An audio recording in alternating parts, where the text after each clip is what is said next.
All right, thank you so much, everyone, for waiting. As David Fay said, this is the first time that we are attempting to do such a webinar via the telephone. Again, if you haven't heard, my name is Kevin Hajovsky, and I am here with one of my teachers. Hello, I am Flor from Galapagos. And we are doing our webinar out from the Galapagos, and where I am the Senior English Language Fellow here. I work with a group of high school teachers like Flor, and we are here trying to build a more communicative approach to our English lessons. As part of any teacher's quest to be a better facilitator in English in the 21st century, I believe that there must be a very serious consideration for developing socio-cultural awareness. If you have not heard this term, culture has been described by researchers and linguist specialists such as Dahmen or Tomelin as the fifth skill, which also includes reading, writing, listening, and speaking, of course. So to utilize this skill, teachers need to better integrate tasks that help students raise their own awareness of the cultural and social dimension of language use. Next slide, please.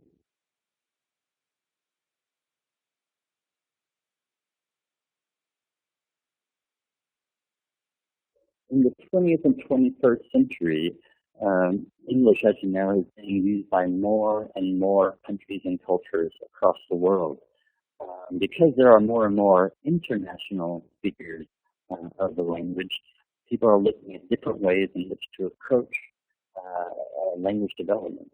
People have often called this new way of seeing English as an international language, otherwise known as English as a lingua franca.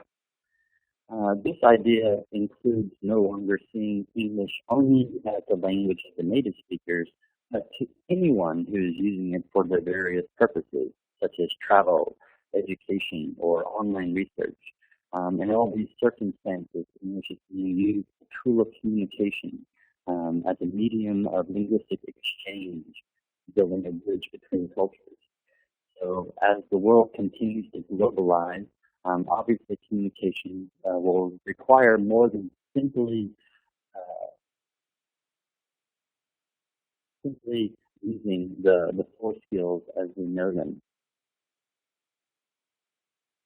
Next slide, please.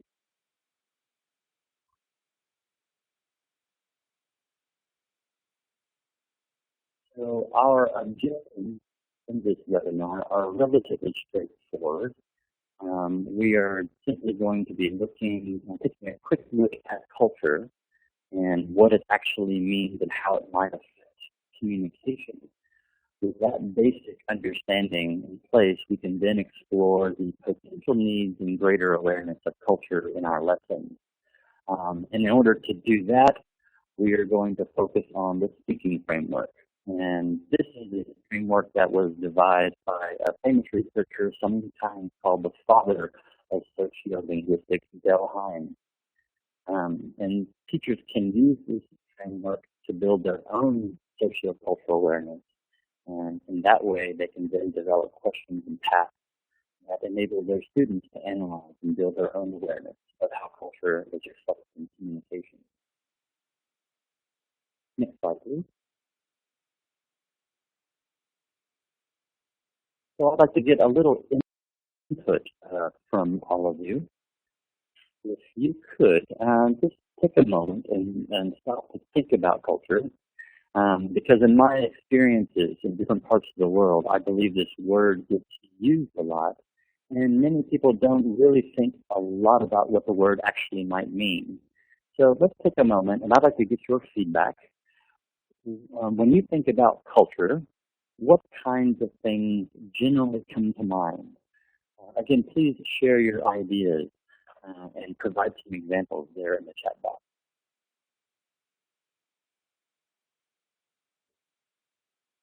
Music, yeah, that's a nice one, of course. Everyone loves international music. Everything group of people do and collective behavior, very nice. Tradition, absolutely. Food, one of my favorites. customs. Yeah, give some examples of some customs or traditions. The norms of a group of people. These are great answers. It sounds like we have some very literate and very aware people out there. Yes, language absolutely is going to be part of our culture. Archaeological remains. Thank you, Marcella. Dance, clothing. Sure, ways of knocking on doors. Keep an eye on David.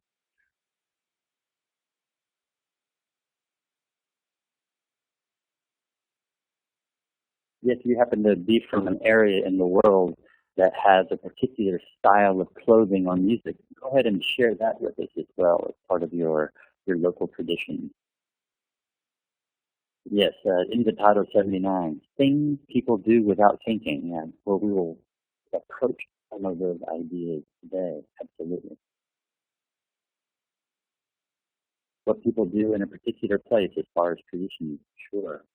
Body language, another very important one. We call that non-verbal communication, the body language. Yes, ways of reading and what is not said, absolutely. Silence can be a very powerful communication tool, ironically enough. We will be looking at several instances of reading today. Automatic or unconscious behavior, yes, absolutely. This is a key factor in building the need to raise sociocultural awareness. Classroom, absolutely. Classroom cultures. All of these have very profound effects on the way that we communicate. The combination of language and custom. Great. Well, we have some great answers here. I'm going to go forward to the next small task before we get into some of our information. Please. Yes, thank you. Let's take a moment, and we're going to, while we have these ideas fresh in our mind as far as the different examples and ideas about culture, we're going to take a quick look at a metaphor of culture that is sometimes used, and this one happens to be the iceberg. There's also the onion and culture as a tree kind of metaphors, but today we'll just focus on the iceberg. So imagine that you're out on the ocean in a boat and you are trying to navigate safely to your destination. And of course, we're using language to actually go toward this destination. You see an iceberg that you need to pass. You need to negotiate a way around the iceberg. So how much of the iceberg do you think you can see from your boat right now? And which part of the iceberg is more dangerous to your ship, the visible part or the hidden part? If some of you are already sending in the hidden part, yeah, we do not know how big the monster can be. Dig in, all right. And what about the hidden part? Is it that would be so disturbing to somebody in a boat?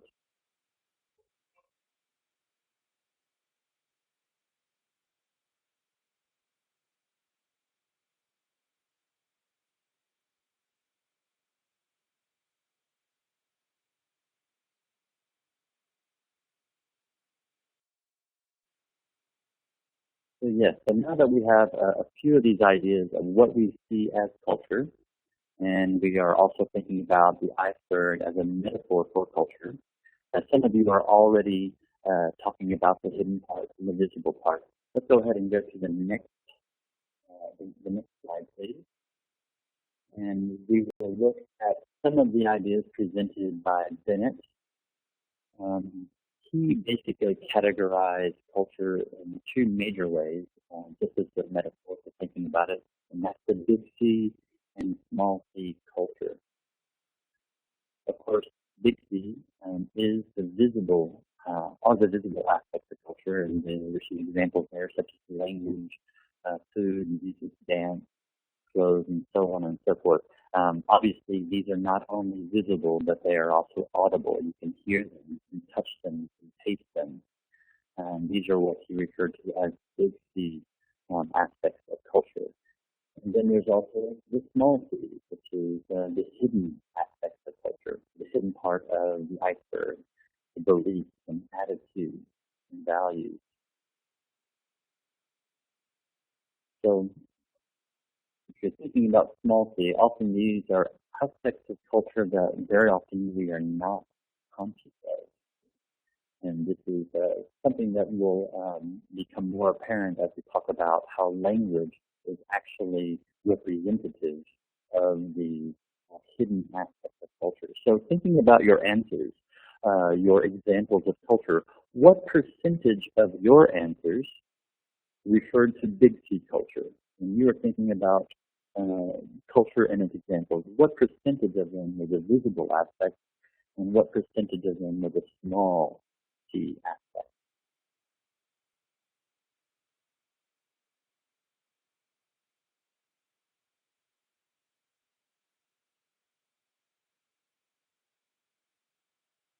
If you're, I'm being asked to repeat. If you were thinking about, think about the examples of culture that you provided, what percentage of your examples and ideas about culture were the big C visible parts, and what percentage of them were the small c hidden parts?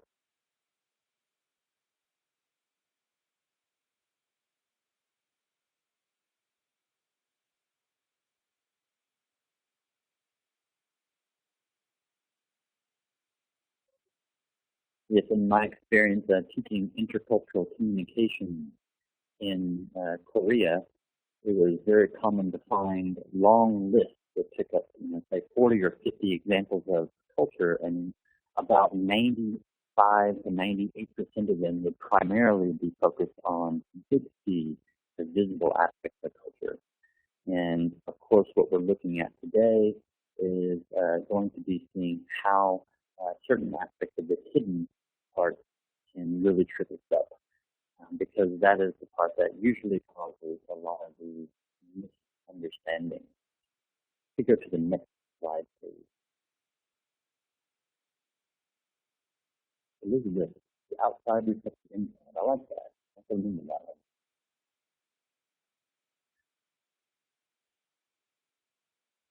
I will try to speak more loudly. There are several people saying that they cannot, or the sound is deteriorating.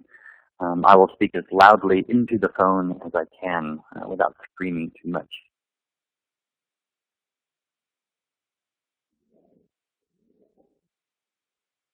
Okay. We just had a crash just in a second as we come back online. I will assume that we're off to the fifth skill and speaking context slide. So what does the fifth skill focus on? How can it help teachers and students of English navigate the dangers of the hidden aspects of culture? As noted in the idea of the fifth skill, it can be part of a class to help students really consider the culturally appropriate ways for communicating. For example, to greet or address people, express gratitude, make requests, and so on and so forth. Again, the way people communicate these ideas is going to be obviously both verbal and nonverbal. And interrelated with this idea of the awareness of the cultural appropriateness, we can also begin to help students develop their own interpersonal skills, which focuses a lot on helping students to maintain an open and non-judgmental approach of otherness. And so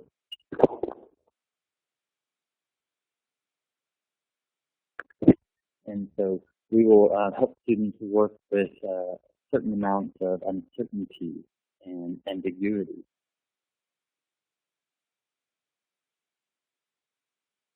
And to work with flexibility and curiosity. This will help students really to start to think about their own cultural conditioning that is working in relation to others. And so this is not an easy task, and this brings us to our big question of how can we actually help our students? Do you guys have any ideas? Do you have any specific examples that you've used in your classes?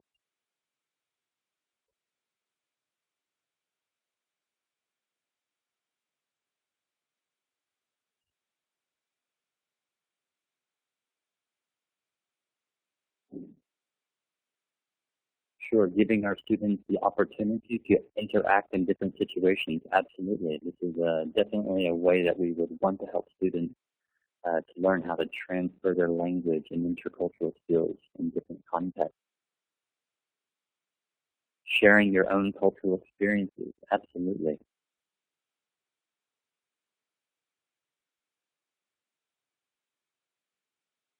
Very good. Peg was talking about explicitly teaching cultural norms and interpersonal skills in the class, and this is something that we'll be kind of looking at today in our framework. Giving students the right phrases for these different situations, absolutely. Very good. Indefatigable 79. Yeah, interacting with native speakers and or international speakers of English, as Astrid was bringing up. Different settings, yes.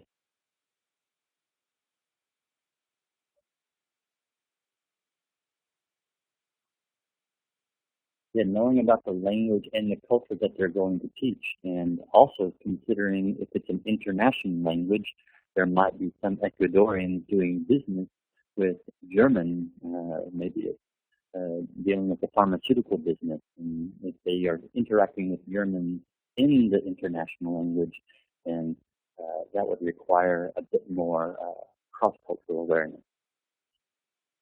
Very good. So we have some of these ideas in place. So let's go to the next slide, and we'll be looking at the general idea of our program today, which is focusing on the kinds of questions and tasks that a teacher can develop in their class and integrate that with the comprehension questions that one normally sees. Again, these are questions and tasks that are used to analyze the context in which language is used. And these kinds of questions can then be applied to Heinz's speaking framework, which we'll be talking about next. On this slide, you see that McConaughey provides some very practical sets of ideas for applying this framework via these 4 question types. I'll just quickly go through these 4 question types, and you can study about them a little bit more later. But while going through the different question types, I will illustrate them using phrases such as, "Oh, I see," or "Is that right?" They're very simple kind of phrases. But if we created language-based questions, which is the first time, we're simply looking at how language is used in context, looking at the meaning and how they change depending on the context. So rather than "I see a dog," or "Is that right?" asking something is actually correct, then we would be able to help students look at the idea of these language types being used on a functional base. And function-based questions analyze the interaction in the social functions.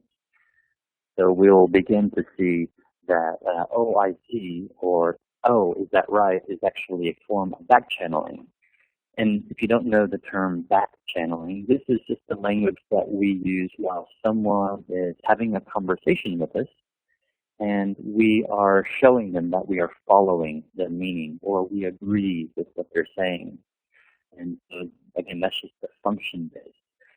If I were to take the same phrases and focus on comparative questions, we could look at our own interactional norms. What do we usually say? And maybe the student is a speaker of Spanish in their first language, and they might consider what they might say in comparison. And then they also see how important it is to use it in certain contexts. The speculative questions are just really nice questions to help students begin to build their own curiosity and interpretive skills. Just getting them to think about the potential meaning of these questions in a given context.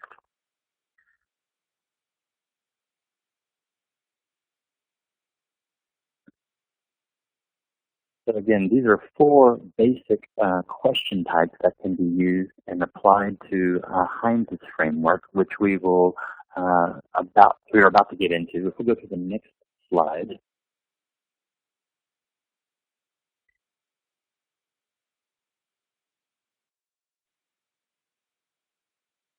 So Heinz's speaking framework is basically a mnemonic device. He has used the word speaking because it's very easy to remember, and each of the letters does stand for a particular component or an aspect of a communicative context. And by using this, the teacher can use this device in order to remember what parts of a context that might be important to a class. So generally speaking, these are the components of communicative context. Uh, these components are all interrelated. You're not really going to be able to separate them per se, but they are all just ways of actually analyzing a context. So S stands for the setting of the context. P stands for the participants that are in the context. E stands for end, act for acticant, and so on and so forth. So the general idea of using this framework is to become more and more knowledgeable and aware of these components, which will then lead us to greater sociocultural awareness, which is one of our goals in communicative competence, is to become more sociolinguistically competent. Just to remember that you do not need to ask every kind of question in every class. It would be thoroughly impossible to get around to all that, because you really do need to focus on pair work and group work and getting to your linguistic goals. But the idea is to include the more important parts, the more important aspects of these components of the context, and then over time, the students as well as the teachers become more successful in the use. We go to the next slide, please.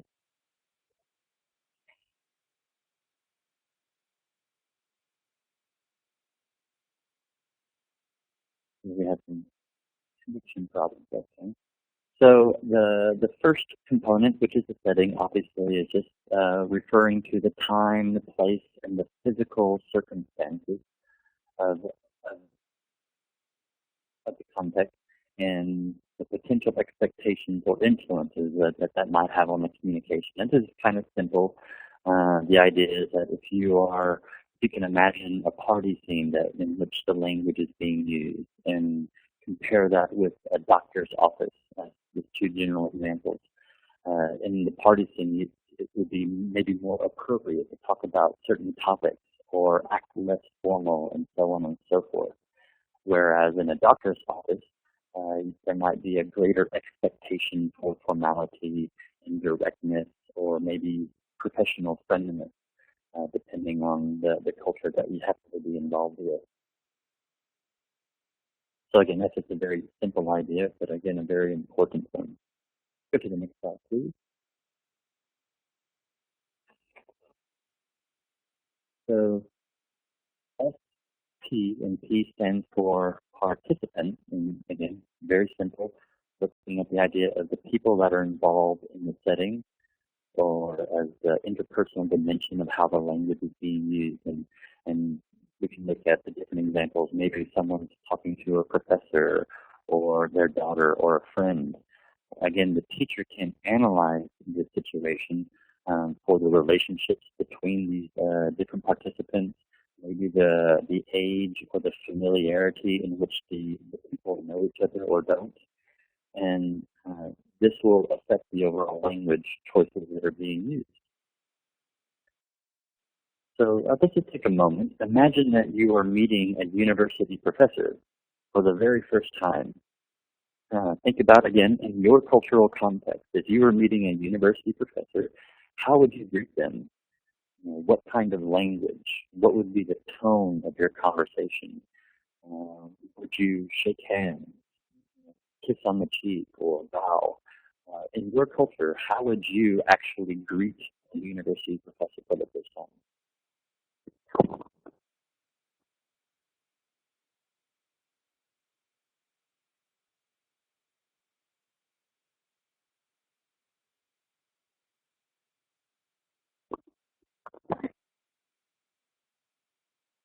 You got the other part about using formal language. Peg was talking about formal and the shake hand. Using a formal title, sure. Yeah, these are different important details. Using the last name in a very formal manner, coming from Santiago Perez. Maybe Santiago can give us an example of a very formal manner.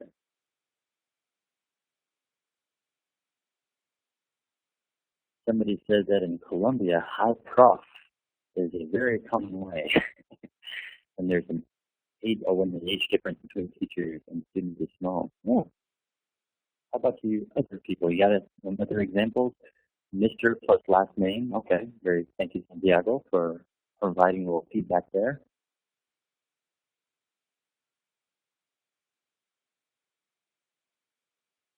Very polite and respectful manner, as opposed to hi prof, which is a little bit more casual and not disrespectful, but just casual. Good posture, head up. Respectful body language. Very interesting in potato. Thank you very much for that feedback. Are any of you from cultures where you should bow in certain ways, or eye contact? Sure, that's another way of nonverbal behavior for showing respect in certain cultures. In other cultures, eye contact might be a little bit not rude, but disrespectful. Confident, a very nice example. Okay, now let's take the same context if we're talking about participants, and let's just change it to your friend. How or what kinds of verbal or nonverbal kinds of changes might happen to your communication style? Going from the university professor to your friend.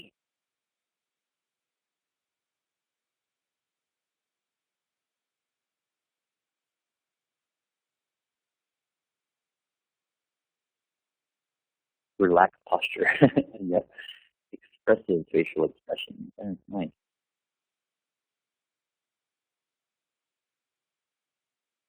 Embracing, sure. Yeah, you can take out personal space. Personal space becomes less important. Informal language. Any examples of informal language? Casual topics, sure. Thanks.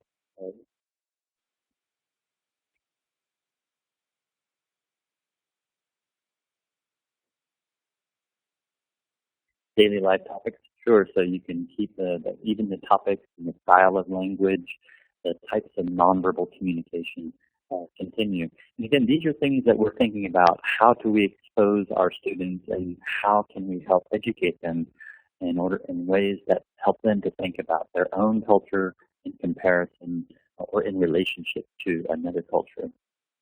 Very good. Let's move on to the next one. The next slide, please.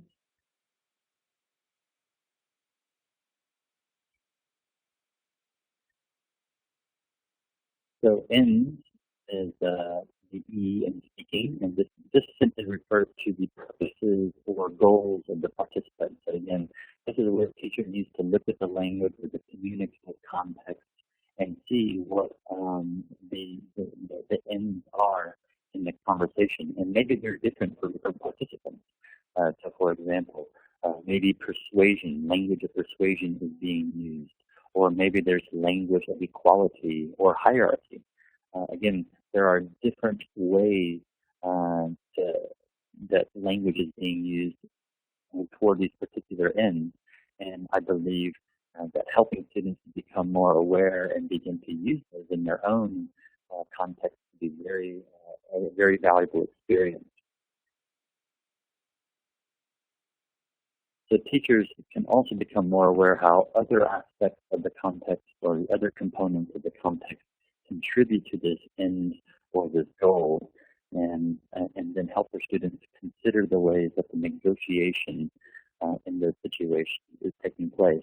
And very often I have found students who are very interested in this because they begin to understand the social component of the language that's actually being pointed out rather than just listening, speaking, reading, and writing. Go to the next slide, please. So after we look at end, or not after, but as another component, we can look at act sequence. And again, this is obviously very related to other aspects of the framework. And this just refers to the type and the sequence of the speech acts, or ways that people interact in a certain order in a given context. Again, the example that's very easy to look at is a greeting, because it's found in many course books, obviously, and of course we do it every day on a continual basis.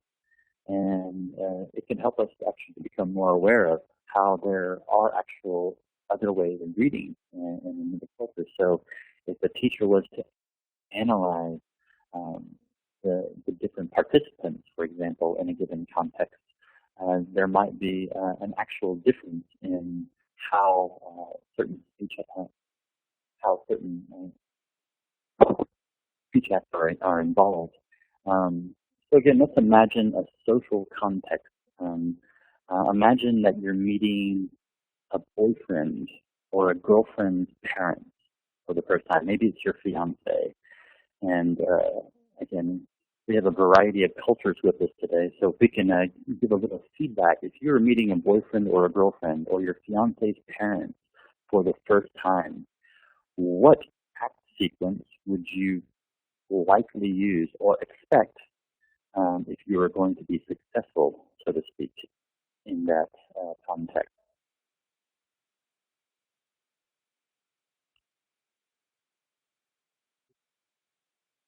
Would you greet first? Who would actually speak first in a context if you are meeting the parents of your boyfriend or girlfriend? What would be would you shake hands? Would there be a hug involved? What kinds of topics would you imagine happening in that initial meeting? Would you bring a gift? Would you act confident, or would you show some sense of humility? Listen and answer questions politely, sure.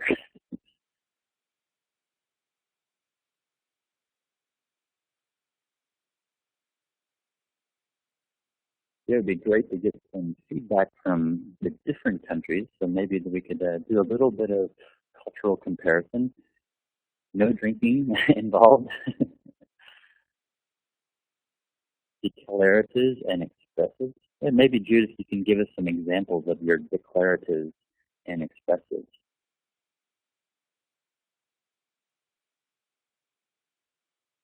I don't want to remember the first time I met my mother-in-law. Yeah. Did you go through the correct act sequence during that situation, dear teacher? So sometimes meeting in-laws can be a little bit nerve-wracking in the first one.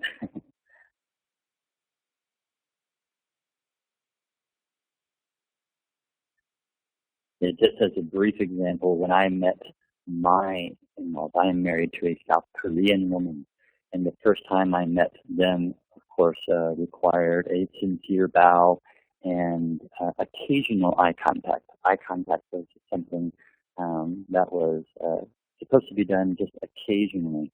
And of course, as Peg was saying, I let them ask all the questions, and I answered as honorably as I could. Very true. Depends on the idea that you have of them. Preconceptions, absolutely. Very good in Gustavo. 194. When to remain silent and when to talk. What kind of topics would you bring up with that in-law?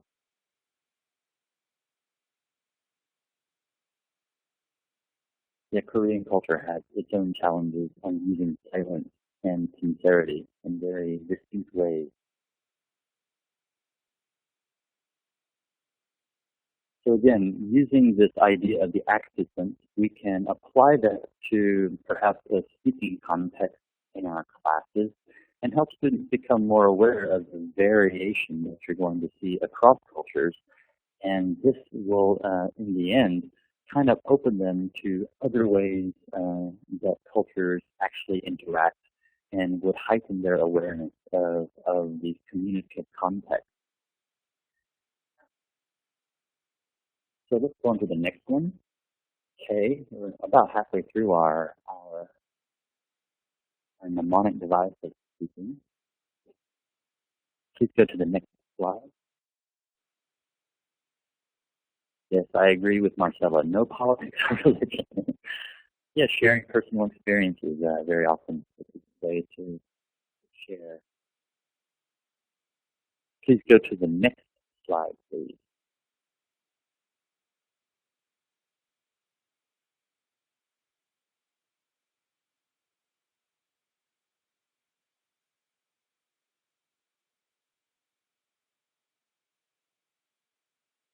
All right, there we go.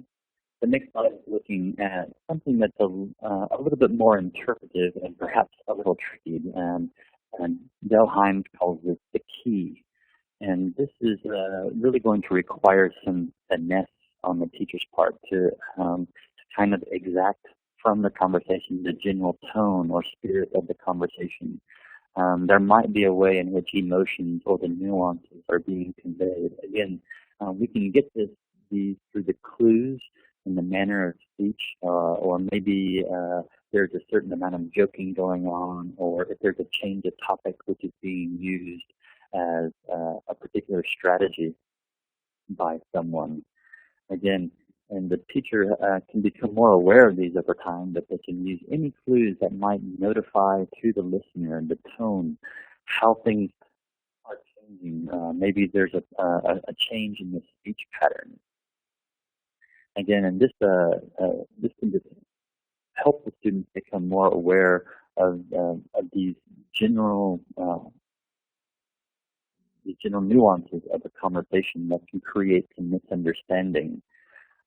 Just as an example of this, I lived in India for a number of years, and I would sometimes, this is kind of reversed because I was using English in the Hindi-speaking context, and sometimes I would find myself a little uncomfortable or maybe even irritated at times.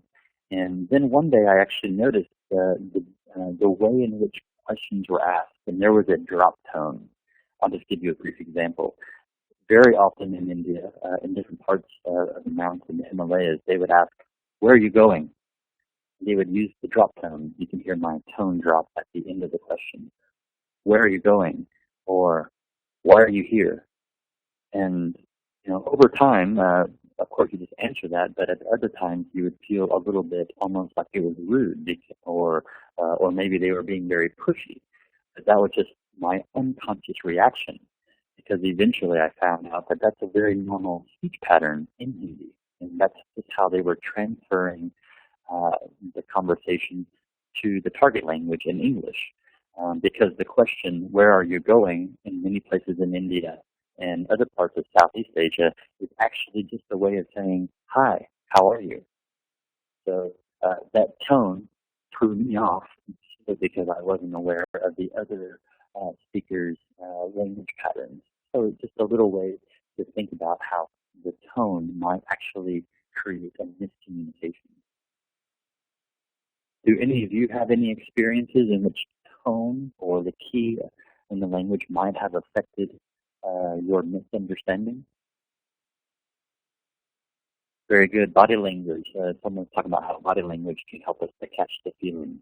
But we also have to be careful because body language is not necessarily universal. A lot of body language can be quite different.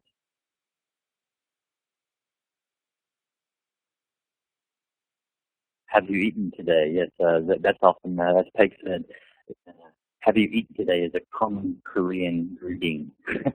Instead of saying, "How are you?" they ask you if you've eaten. The tone and pitch of the voice, I'm sure, might play an important role in the message.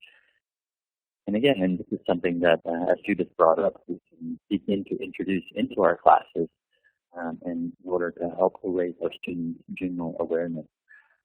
Sanya has a very nice and personal space that is, again, level set the tone or the spirit of a conversation. Let's go to the next slide, please.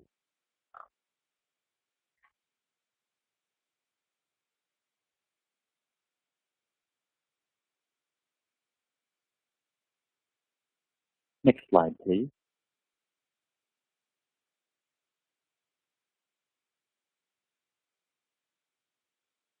So the next one is, again, it seems a little bit similar to key, but it's more focused on the language variation. And this is what they call instrumentality. And just the general style of speech or the sensitivity to registers and variation pertains to how or what context in which the language is being used. So, and for example, in casual conversation, you might find a very different set of language items or structures or tenses that are being used in comparison with an academic setting. Again, is the language used polite, casual, or formal? And very often there are actual structures or tenses or lexical choices that actually go with that register. A lot of high-quality grammar books actually look at these different registers. For example, there's the Longman Grammar of Spoken and Written English, and they break down the different registers into four major categories. And those are conversation, academic, newspaper, and fiction. And in these different registers, you actually have different kinds of language choices that are actually being used. Just to give you a brief example, you can look at the differences in how passive voice is used. Of course, every student at some point in their careers will likely have to study the passive voice. But you'll find, for example, if you're comparing registers, passive voice is much more common in academic writing or academic speech than it is in regular conversation. Now, you will find passive voice in conversation, but it's going to be much less prevalent. If you talk to somebody and they're constantly using the passive voice, there's a different tone that's being achieved through that register. We'll go to the next one, please.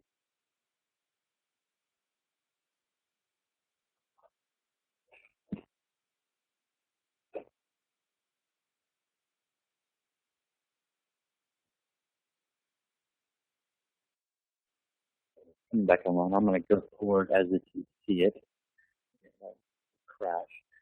The getting close to the end of our mnemonic device of speaking, we have norms.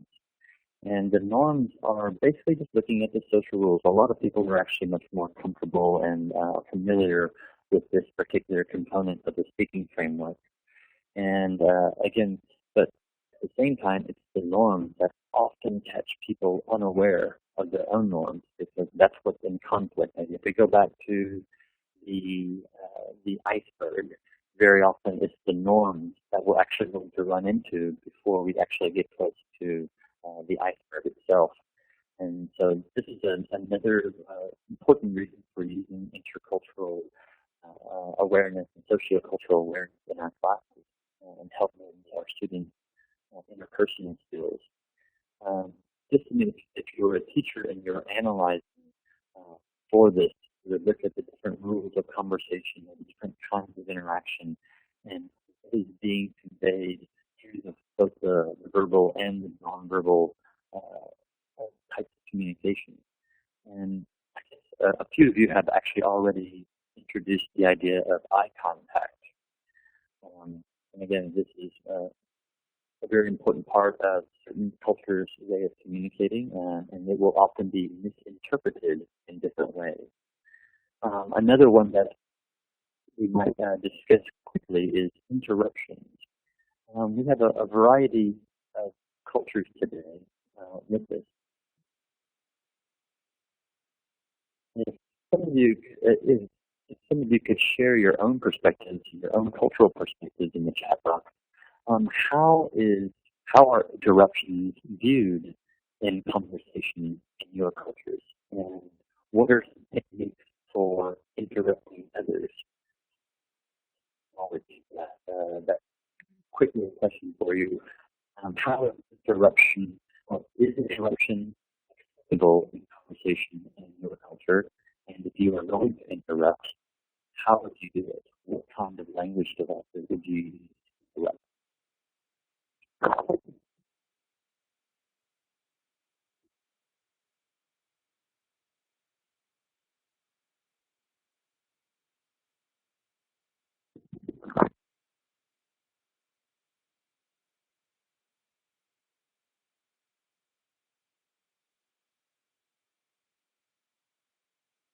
Peruvian culture interruptions are expected and even accommodated. It's interesting.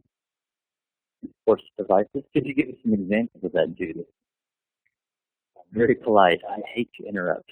But I could just say, sure. One gesture in one culture could be good. Very true. Very true. If one needs to interrupt, smile and slight touch. That's very interesting. A slight touch. That would be, again, quite different than other cultures to actually touch somebody during a conversation. But yeah. Everyone knows that it's rude to suddenly interrupt, sure. Maybe they want to change the topic or provide their own perspective, sure.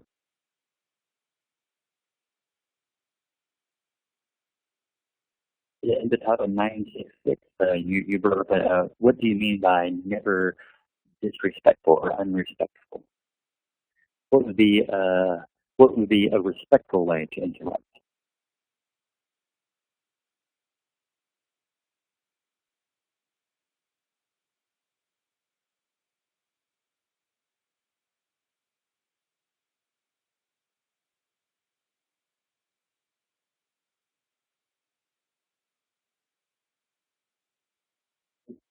Society is sure different. That's exactly what we're talking about. Maybe Judith can give us some feedback. What are some universal rules of respect? That might help us. Yes, everything depends on the context. That's exactly right. Thank you very much, Ken. Again.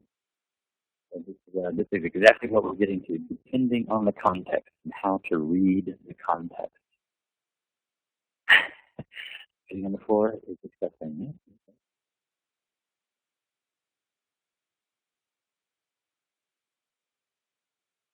So again, the idea is to start getting students very interested in looking at the norms of communication in other cultures can be a very enlivening part of a class. For whatever reason, I've always found that students get very interested in this topic about how people communicate, especially when there are slight similarities and or differences. And again, getting students to explore that is helping students to build the sociocultural awareness. Especially, again, I'm going to refer back to English as an international language. It's not necessarily looking at English for native speakers, but it's everyone's tool to communicate. And being aware that other cultures are going to do things differently in different contexts will help to minimize the amount of judgment that we might have based on that. Next slide, please. This brings us to the last component of the context that we're trying to figure out and how to analyze. Again, this is a nice and light device for just looking at the different components of a context. And genre, to me, is perhaps one of the larger views of the whole communicative context. And this looks at the different speech events and how they are generally characterized. Of course, these simple examples of the genre would be stories, telephone conversations, interviews.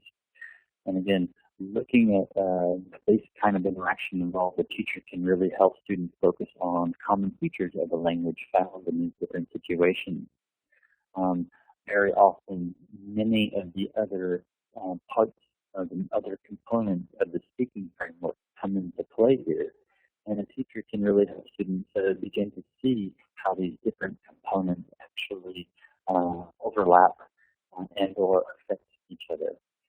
For me, the genre becomes a great place to start looking at comparison or getting students to speculate in a warm-up prior to listening. Again, this is a great way just to get students to start thinking about potential similarities and differences between their own culture and expectations and the others.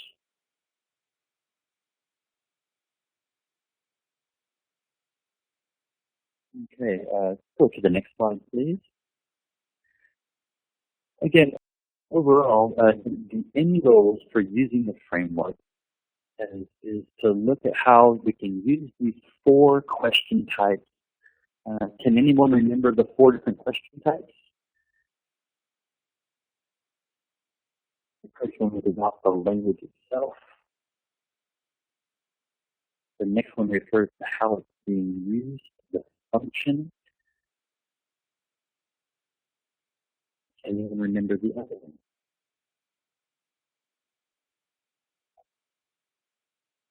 We're going to be getting students to compare the different factors comparison with their own culture, and then finally the speculative question. So if you take these 4 question types and 8 components, and then we're looking at a very large system of potential questions and ideas that we can bring up in our classes.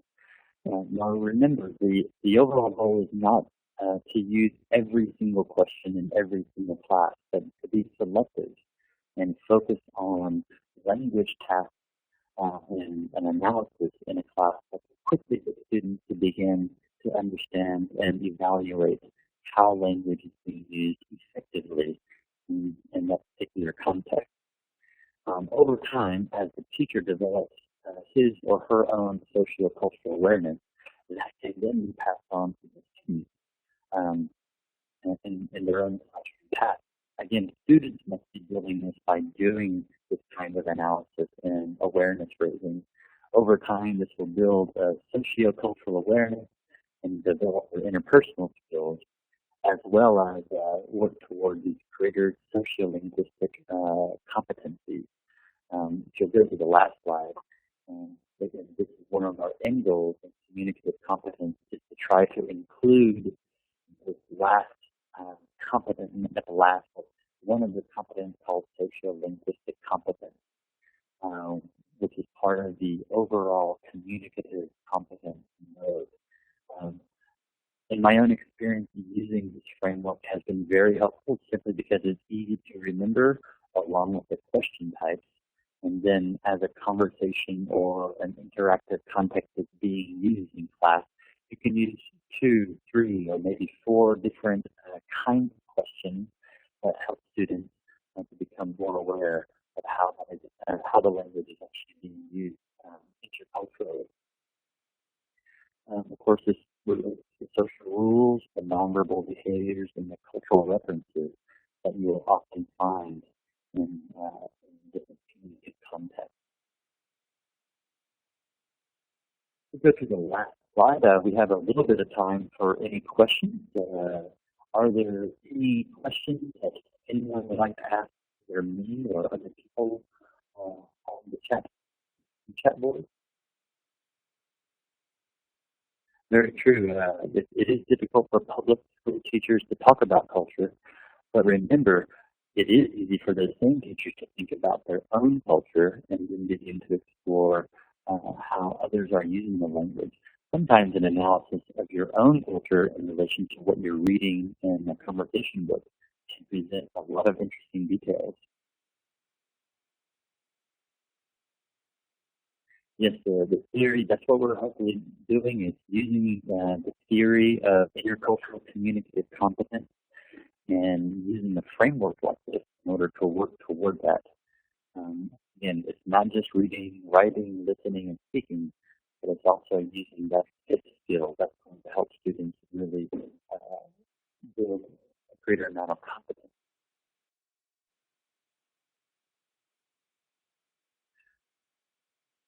Okay, well, if there are no questions, I thank you very much for everyone contributing. We had some great feedback, which definitely enlivened the conversation. Flora and I would like to say goodbye from the Galapagos and come out and see us sometime. And we really appreciate everything that you've offered today. Thank you so much.